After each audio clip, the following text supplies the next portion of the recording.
if you take one thing away from this video, let it be this. This is why I do what I do. Things in our environment trigger us because they go the way we don't want them to go. We have a set thing in our mind of how we want things to be, and when it doesn't work that way, we become worried, stressed, feared, whatever. What happens during that is our brain doesn't work the same. When you go into the state of fight or flight, all those things go out the window. If you don't believe me, imagine sitting in your home and smelling smoke. We could be on the phone chatting. You could be watching your favorite Netflix binge or reading a book. Who knows? You're going to get the heck out of the house because there's an instinctual fear that says, smoke, bad, leave. Or you're going to look around for what it is. Now let's exchange that out for being chased by a bear. Again, survival mode. All you're worried about is surviving. Now exchange that out to something that's not life-threatening but is still a stressor. What happens? The same physiological change in your body. The same thing happens. So your brain shuts off, your muscles tense up, your heart rate speeds, hormones, endorphins, all that good stuff, rolling through the body, adrenaline, and you're ready to fight. You're ready to take on this stressor or challenge. It may not even be that serious, but you've made it that serious because of how you perceive it. So it's the perception here that we're talking about. How you perceive an environment plus how you stored how environments should be is going to be your outcome, and then you're going to react a certain way. When you get on the freeway in the morning and everything's working great, you feel great, you're in control. No, you're just driving on a road with no cars. You spill something on your shirt, you have to change, your animal may not do its business outside, you're late, you miss your window, now you're sitting in gridlock traffic. Did anything change? Do you have less control? No, you just don't have control to drive as fast as you want to, but you didn't control the traffic in the first place. Unless you called everybody on the freeway, which I don't know how you would do, and say, hey, I'm going to be going this time, can you not be in my way? Of course not. That's not realistic. That's not rational, right? So unrealistic things, irrational things, and negative things in our mind's programming cause us problems.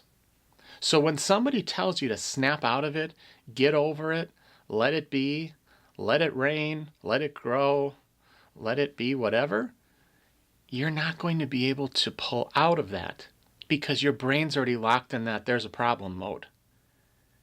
If you are being chased by a bear and someone you know is trying to rationalize something to you, are you going to care? You're going to be surviving. You're going to say, yeah, I got it. Okay. It's the same thing. Replace the bear with whatever's stressing you out. It's really basic. Now, the only reason I know this is I've seen it objectively with equipment. This is not an opinion. This is something I've seen for over a decade in people that come to our center. And that is that when you look at the mind and the brain and the body, how they interact, a stressor changes your physiology, which is how your body works. And then you can see that using this equipment. And then when the stressor goes away, how quick does your stress go away? How quick are you able to relax and not let it carry on?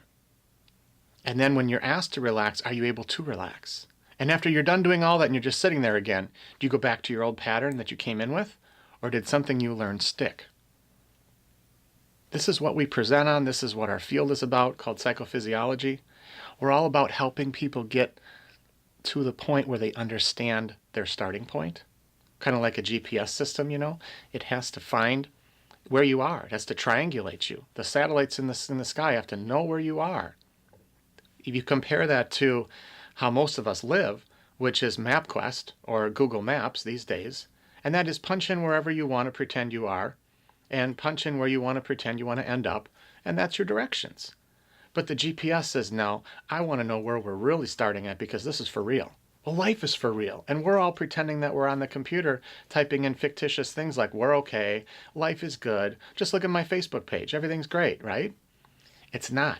And until you start breaking down emotionally, mentally, physically, you don't see the warning signs anymore because you've had them so long.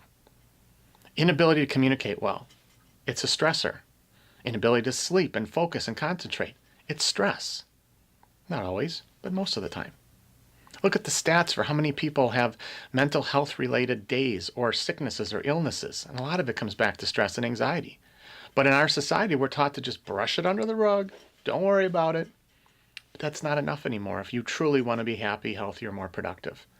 I know when I first had my assessments done, way over a decade ago now, I was shocked at how horrible they were, to be honest. And now I can say that they've improved a ton. Notice I made the video later, right? Because I want to show that that is possible for you as well. We are able to help people. You could be someone that's struggling with something that's very severe, or you could be a peak performance athlete or coach or executive coming in that just wants to be 110% and just crush everybody else out of your way. We see both. We see people in the middle as well. But the bottom line is, if you believe what Albert Einstein says, he seems like he was pretty knowledgeable, right? Problems cannot be solved with the mindset that created them. If you dig into that a little bit and realize your current problem you're not going to solve with your current mindset. We need new knowledge, new awareness, new tools, a new reference point of where we really are to dig into that. I believe in getting to the root cause of what's contributing to your symptoms instead of chasing your symptoms. Don't guess anymore. You don't have to. If you're willing to dig in and take the time, we can help you understand where you're starting from in your mind, your brain, and your body. Get them to work more efficiently for you and give you the life that you'd rather have.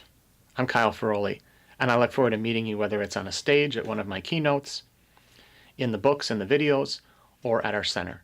Thanks.